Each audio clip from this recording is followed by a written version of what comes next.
Class में chapter 2 यानी कि बायोलॉजिकल क्लासिफिकेशन को आगे कंटिन्यू करते हुए मैं आपको topic important examples of flagellated protozoans explain करने जा रही हूँ। ठीक है, प्रीवियस क्लास में मैंने आपको फ्लैजेलेटेड प्रोटोजोन्स के रिगार्डिंग एक्सप्लेनेशन ऑलरेडी दे रखी है, जिसको आप ध्यान से देखेंगे तो आपको वो क्रिस्टल क्लियर फॉर्म में कॉन्सेप्ट क्लियर हो जाएगा। ठीक है, यहाँ पे हम इसके एग्जाम्पल्स देखने वाले हैं, जो कि मैंने आपको प्रीवियस वीडियो में ही ऑलरेडी बोल रखा था। क्योंकि एग्जाम्पल से सबसे ज्यादा क्वेश्चंस पूछे जाते हैं, तो एग्जाम्पल्स के रिगार्डिंग मैं आपको अलग से वीडियो प्रोवाइड करूंगी, क्योंकि एक ही वीडियो को बहुत लेंदी करने का कोई मतलब नहीं होता है। ठीक है, अब यहाँ पे हम एक्सप्लेनेशन करते हैं किनके रिगार्डिंग, इनके एग्जाम्पल्स के रिगार्डिंग। ठीक है, पहला जो यहाँ पे मेंबर है that is trypanosoma gambiense. Trypanosoma gambiense, बहुत सारे क्वेश्चंस पूछे जाते हैं इससे। पहले मैं आपको यहाँ पे बता रही हूँ, आप सैंपल पेपर टर्न करके देखेंगे या प्रीवियस ईयर्स के क्वेश्चंस को टर्न करके देखेंगे, आपको खुद ही इसकी इंपॉर्टेंस समझ आ जाएगी, क्योंकि कई जगहों पे आपको ये क्वेश्चन इसके रिगार्डिंग दिखेगा। ठीक है, मेंबर का नेम क्या है? Trypanosoma gambiense. ठीक है, अब ये कॉज करता है स्लीपिंग सिकनेस, या फिर आप इसको बोल सकते हैं गैम्बियन ट्रिप्नोसोमिएसिस। ये नाम कहाँ से आ रहा है? ये देखिए, इसको उल्टा कर दिया हमने। इसको क्या किया हमने? इस तरीके से जब आप रिवर्स करेंगे तो आपको नेम समझ आ जाएगा। क्या हो गया? इसका नाम है ट्रिप्नोसोमा गैम्बियंस, और स्लीपिंग सिकनेस का दूसरा नाम क्या है? यहाँ पे गैम्बियन ट्रिप्नोसोमिएसिस। आसान हो गया। ठीक है, बट इसका जो ट्रांसमिशन है वो कौन करेगा? वो सीसी फ्लाई करेगा। वो कौन करेगा? सीसी फ्लाई करेगा। ठीक है, इसके रिगार्डिंग बहुत सारे क्वेश्चंस पूछे जाते हैं। देन दूसरे नंबर पे हम देखते हैं लेशमैनिया डोनोवेनी। ठीक है, ये कालाजार बहुत कॉमन है, मतलब सुना हुआ है आपने, आपको पता है कालाजार बहुत ज्यादा आपने सुन रखा है ऑलरेडी। उसको कॉज करने का ये काम करता है। इसको ब्लैक सिकनेस भी बोलते हैं। इसको क्या कहते हैं? ब्लैक सिकनेस भी बोलते हैं। इसके ट्रांसमिशन का काम सैंड फ्लाई करता है। इसके ट्रांसमिशन का काम कौन करता है? सैंड फ्लाई करता है। यहाँ आपको फर्क समझना है दोनों के बीच में।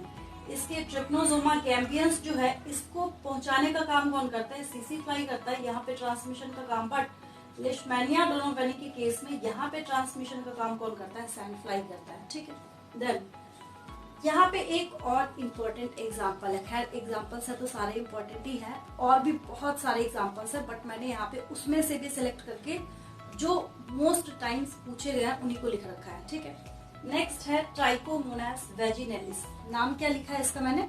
Trichomonas vaginalis. ठीक है, एग्जैक्टली उसी तरीके से जैसा नेम है, ये फीमेल के वेजिना में जाके ल्यूकोरिया कॉज करने का काम करता है। क्या करता है? ये ल्यूकोरिया को कॉज करने का काम करता है।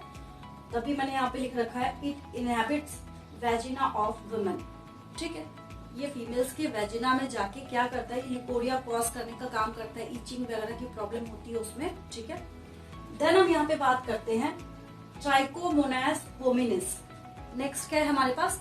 Trichomonas hominis. ठीक है, ये माइल्ड डायरिया कॉज करता है। क्या रीजन है माइल्ड डायरिया कॉज करने का? क्योंकि ये क्या करेगा? लार्ज इंटेस्टाइन में रहता है। कहाँ रहता है ये?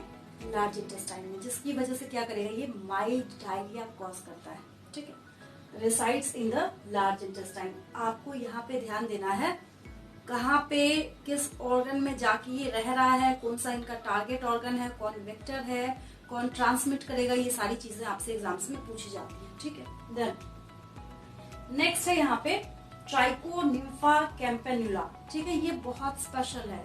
ये अपने आप में क्या है? बहुत स्पेशल है यहाँ पे, क्योंकि टर्माइट्स का नाम आपने सुना होगा, जिसको दीमक बोलते हैं। हिंदी में क्या बोलते हैं? दीमक बोलते हैं, जो लकड़ियों में लग रहा होता है दीमक। ठीक है, तो टर्माइट्स के गट में रहते हैं ये। ठीक है, मतलब ये उसके इंटेस्टाइन में सिम्बायंट के फॉर्म में रहेगा। जू फ्लैजिलेट्स हैं।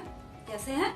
फ्लैजिला कंटेन करेगा तो जू फ्लैजिलेट्स हो गए। ठीक है, अब ये उससे फायदा ले रहा होता है और ये उसको भी फायदा पहुंचा रहा होता है। इसको क्या बोलते हैं? इसको सिम्बायोसिस बोलते हैं। पता ही आपको, जहाँ पे दोनों को एक दूसरे से बराबर बराबर बेनिफिट हो, ऐसे रिलेशनशिप को क्या पढ़ा है आपने, क्या पढ़ेंगे आगे जाके, इसको हम क्या बोलते हैं? सिम्बायोसिस बोलते हैं। ठीक है, अब कैसे बेनिफिट पहुंचाएगा सो समझना है आपको। ये एक सेलुलोज डाइजेस्टिंग एंजाइम को सिक्रीट करने का काम करता है। क्या सिक्रीट करता है? ये सेलुलोज डाइजेस्टिंग एंजाइम को सिक्रीट करता है। ठीक है, दैट इज बी ग्लूकोसाइडेज, क्या नाम है उसका, बी ग्लूकोसाइडेज। ठीक है, क्या बोला मैंने आपको अभी यहाँ पे कि ये सेलुलोज को डाइजेस्ट करने वाला एंजाइम सिक्रीट करता है। ठीक है, यानी सेलुलोज को क्या करेगा, ये ग्लूकोज में कन्वर्ट करता है।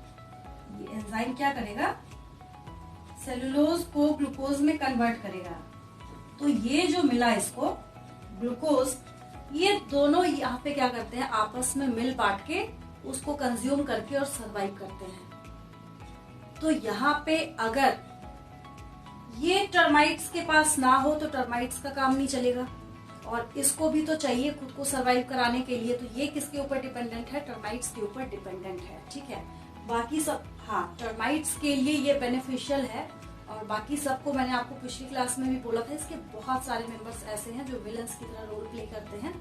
टर्माइट्स के लिए ये क्या हो गया, बेनिफिशियल है, सिम्बायोसिस कर रहा है, इसका मतलब ये भी बेनिफिट दे रहा है, वो भी से क्या कर रहा है, बेनिफिट लेने का काम कर रहा है। ठीक है, तो ये कुछ इंपॉर्टेंट एग्जाम्पल्स थे किसके रिगार्डिंग, फ्लैजिलेटेड प्रोटोजोन्स के रिगार्डिंग। ठीक है, और इस टॉपिक से कंसर्न जो एक्सप्लेनेशन है उसको याद से देख लेंगे ध्यान से, आपको बिल्कुल क्रिस्टल क्लियर फॉर्म में वो पूरा कॉन्सेप्ट क्लियर हो जाएगा। आज के लिए इतना ही, मिलती हूँ आपसे नेक्स्ट वीडियो में एक और इंटरेस्टिंग टॉपिक के साथ। Thank you for watching.